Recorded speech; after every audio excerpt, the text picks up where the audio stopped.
Okay, so we have the final product. I'm about to put the room together, but as you can see, I have just a couple of pieces here at the bottom that I need to finish. But I am super excited about how it turned out. It is absolutely beautiful. There were a couple things along the way that I wanted to mention. One being the outlets. I kind of scratched my head on that for a few minutes and thought, okay, how do I do that?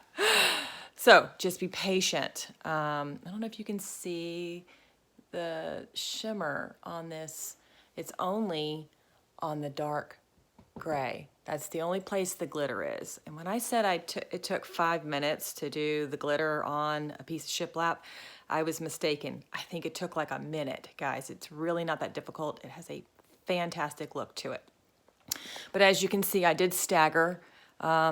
You know, I started to get super crazy about a pattern, then I realized, you know what, it doesn't matter. Just every row step back and determine how to continue. So just take your time. Okay, these outlets, I gotta tell you, like I said, I scratched my head. What I did is there are 2 screws here and here underneath this outlet. And I basically loosened those out. And what I did is there are the metal parts at the top and bottom when you take this plate off, there are 2 holes. So I cut my square and then basically pulled that outlet out and then set that on top of this wood after I cut my square. And I nailed those 2 to this piece of wood. And then I simply just put the faceplate cover back on.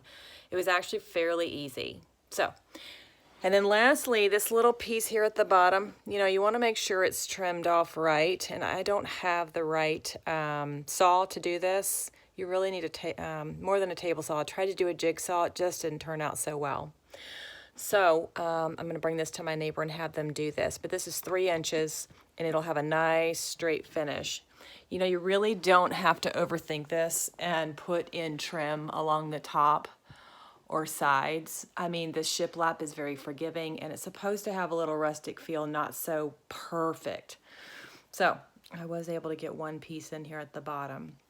But again, this is the final product. I will be doing this again in another room, trying to determine all my colors and what I want that to look like.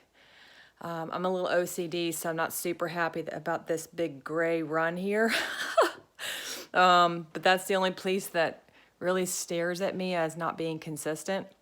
But you know what? There's going to be a dresser there, so I won't even see it. And once I put the dresser there, I won't even remember that I did that.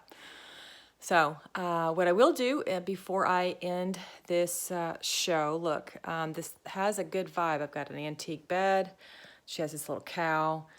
On the ceiling, I'm going to put this wallpaper, and that'll be my next video of what this will look like as an end result for this room. But I'm from Charleston, South Carolina, and I wanted this like shabby chic vibe. So our next project is going to be this beautiful paintable wallpaper. And it's going to look like the tiles, you know, the old-fashioned metal tiles that were at the top of the ceilings, painted in that blue.